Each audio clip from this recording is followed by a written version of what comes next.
بخره فردا قیمتش بره بالا همش میره پایین. محمد رضا جوئلری و طلا و اینا همه اینوستمنت نیست.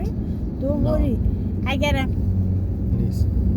تو یه رنگ الان این رنگ تو بفروشی $10 هم نمیخرن. نه الان 20 سال با این آقا هست. اتلیست سالی $120,000 داره جوئلری میخره. اتلیست 20 تا $100,000 میشه چقدر؟ اتلیست بعضی سالا من دیدم میگه 70 تا امسال اینو خریدم، 30 تا دیگه اینو خریدم، 10 تا اونو خریدم. استیمیتلی $100,000 داره جوئلری میخره. استیمیتلی 20 ساله میشه چقدر؟ 20 تا $100,000 2 میلیون. حالا میگین 2.5 میلیون داره. 2.5 میلیون 1 میلیون از قیمتش بیفته پایین 1.5 میلیون داره. برای ایج خودش میتونه خودش هندل کنه. 1.5 میلیون میره $15,000 چیز میگیره، بقیه‌اش هم میخوره تا وقتی که بیچاره.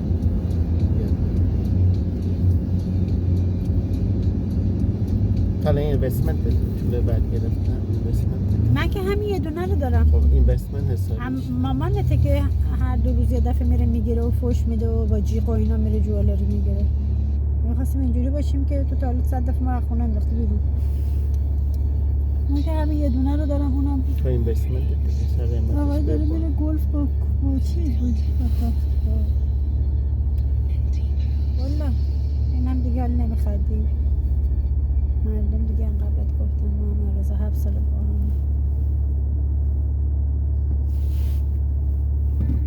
خب گدا بودم پول نداشتم.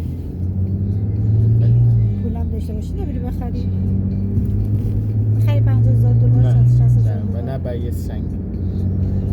ولی برای آهن میخریم. برای ماشین. چگه اینجایش بود.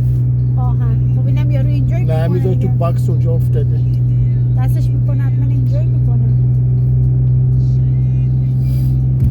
یا آهن اتلیسی تو تا اینجا میبره. باز خدا کنه نفرششون آخر سر همش میرسه با آیانا و بروک و کیت دیگه.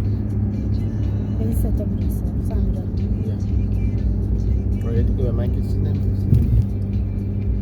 تو میندازی از طلا و جواهرای مامانتو. به من که چیزی نمیرسه به عنوان عروس بشی. همه رو میگه دختراشو نباش.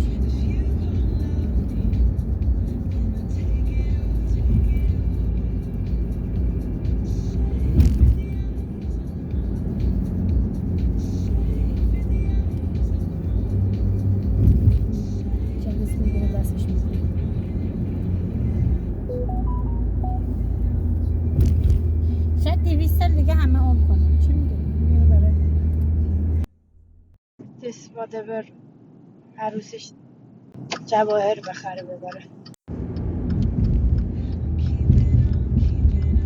چه آدم شاختن. ولی تو سن بدی نیست سالی.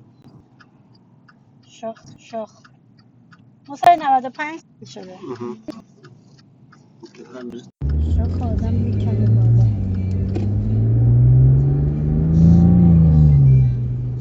اتفاقا خوبه که زنگ نمیزنی. بذار بدونه که کار بده. وقتی زنگ بزنی همش فوشت میده. اگه زنگ بزنی حتما فوش میخوری.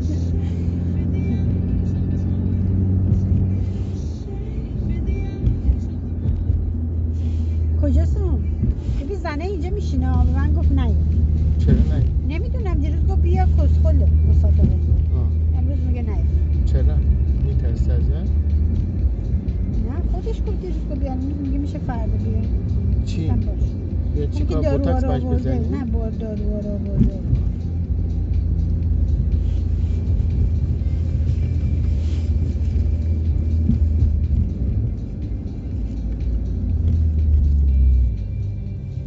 کجاست اون خونه ها؟ سر راست میخوای ببینی؟ خیلی قشنگه خیابونه. اینکه پشت ماشین فروشی نیست. ماشین فروشی ها. اون بعد چرا؟ نه ماشین فروشی اون پایین تر نبود؟ نه. این بره حتما. آره اینجاست. آره اینجا گیتته. رفتم اما من روزه نمیخوام ببینم. من هیچ نرفته بودم. همه اینا رو من دیدم. از خونه علیسا چیز می اومدم. بچه که توی بچه‌اش میرفتم شد. این خیابون بعدی و اینا همه خونه های چیز داره. آره ندیده بودم. با خونه فریبا اینجا بود که